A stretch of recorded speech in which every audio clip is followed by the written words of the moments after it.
Have you ever tried to run from something you knew you were meant to do, only to discover that you could not escape it? This is the story of Jonah, a man chosen by God who tried to run away. One day the word of the Lord came to Jonah, saying, "Go to Nineveh and speak against it, for their wickedness has come before me." Nineveh was powerful, it was corrupt, and it was dangerous. Jonah did not want to go, so instead of obeying, he ran. He went down to the port city of Joppa, where he found a ship sailing to Tarshish. He paid the fare, stepped onto the ship, and sailed away. But no one can run from God. As the ship moved across the sea, the Lord sent a great wind, a violent storm rose. The waves crashed against the ship, and the sailors were terrified. They threw their cargo into the sea to lighten the load. Each man cried out to his own God. But Jonah was below deck asleep. The captain found him and said, "How can you sleep? Get up, call on your God." Then the sailors cast lots to find out who was responsible for the storm. The lot fell on Jonah. They asked him, "Who are you? What have you done?" Jonah answered, "I worship the Lord, the God of heaven." Jonah told them the truth. He was running from God. The men were filled with fear. They asked, "What should we do to make the sea calm?" Jonah said, "Throw me into the sea, and it will become calm." At first, they hesitated and tried to row back to land, but the storm only grew worse. Finally, they cried out to the Lord, "Do not hold us guilty for this man's life." Then they threw Jonah into the sea, and suddenly the storm stopped.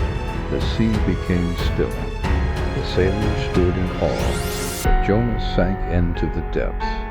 The water closed over him. He went down deeper and deeper until there was nothing but darkness. But Jonah did not die. God had prepared a great fish. It swallowed Jonah whole. For 3 days and 3 nights Jonah remained inside the fish. In the darkness, in the silence, Jonah prayed. In my distress I called to the Lord, and he answered me. From the depths of the grave I cried for help. The waters surrounded me, yet you brought my life up from the pit.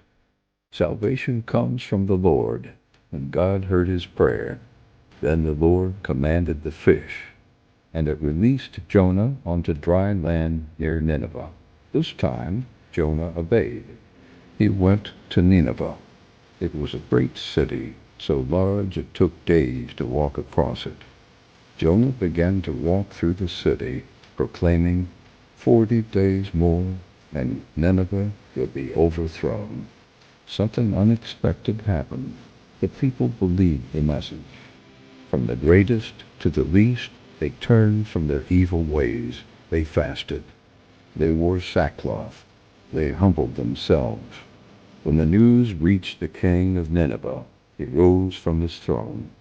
He removed his royal robes, covered himself with sackcloth, and sat in ashes.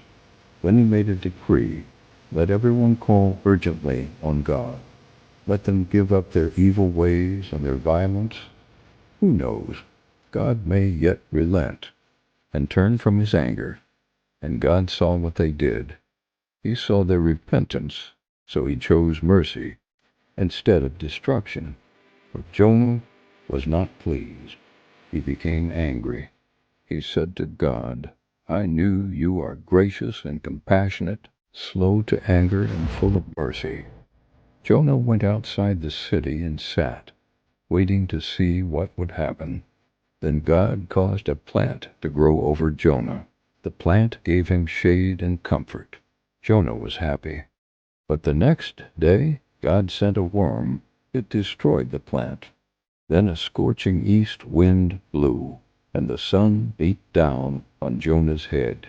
He grew weak and said, "It would be better for me to die than to live."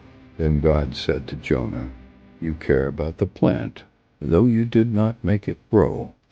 Should I not care about Nineveh, that great city, where so many people do not know right from wrong? And in that moment, Jonah was silent. He had faced the storm.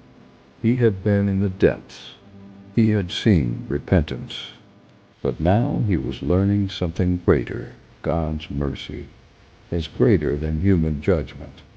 And this is the truth. You can run, but you cannot escape your purpose. You can fall, but you are never beyond mercy, because the same God who sends the storm is the one who provides the rescue, and his compassion reaches even the deepest places.